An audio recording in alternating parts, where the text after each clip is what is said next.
What's going on, guys? This is AP. Welcome to another tutorial on WordPress Dashboard.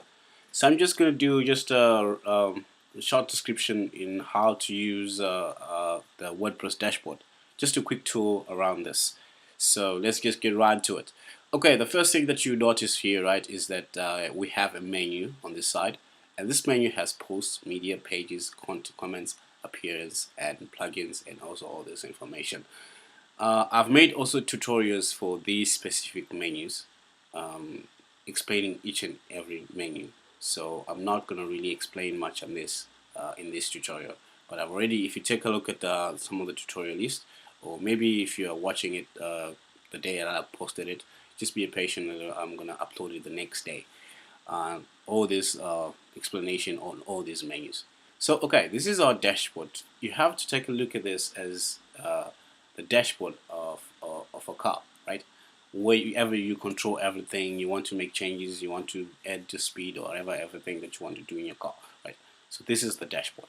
So on our dashboard, right, we have the posts, we have the media, so all the posts where we can post all information, and we have the media, the menu, and we have pages, comments, and appearance.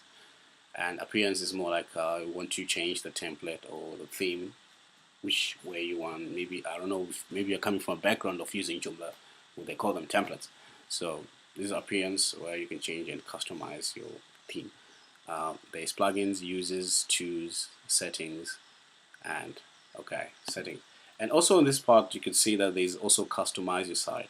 You can just click on this, then you could start customizing your site. Maybe you want to change the color, the background, images, and all those kind of things.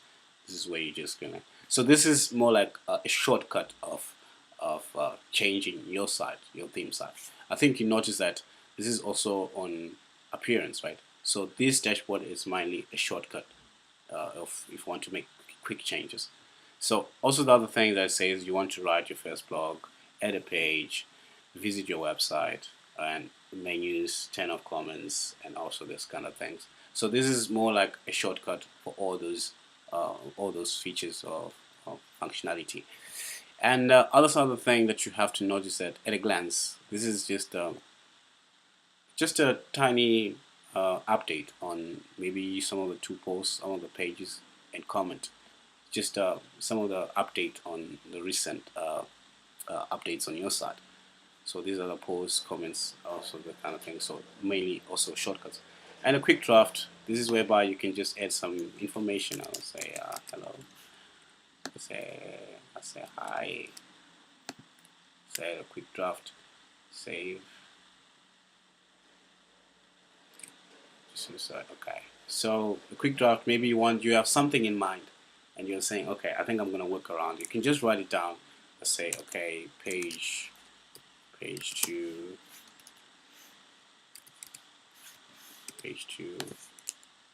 Say add an image. Okay, I'm gonna save this, right?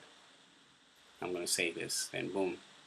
So I have just a draft in mind to say, okay, I think after this, maybe I might.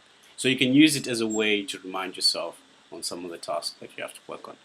And also activity, you could see some of the recent activity. Maybe if you're in a big company, in a big institution, you could see some of the recent activities that have been done on the website. Let's say there's a WordPress tutorial, and there's published, there's hello world. These are some of the things. So it's just mainly like an update of what's happening. And also you could see some of the recent comments from on your website. And yeah, it's pretty much just a shortcut of just a short update on what's happening. Then also you see WordPress events and news, and this is just some like updates on latest what's happening in the WordPress world. So yeah, so that's just briefly it on WordPress dashboard. And if you have any questions, just let me know in the comment section. If you have any other question, I'll guide you. Whenever I'm free, I'll just gonna reply your comments and assist you. So this is it, guys. And also the other thing that you have to take note is this link for meetups and WordCamps. I'll really advise people to join meetups, and if you want to hook up with other WordPress developers, you can just in your community hang around with them, get to know, get to learn get to learn information one or two from other experienced developers. Yep. So yeah, this is it, guys. So this is it. I'll speak to you in another tutorial where we're going to be talking about posts. Peace out.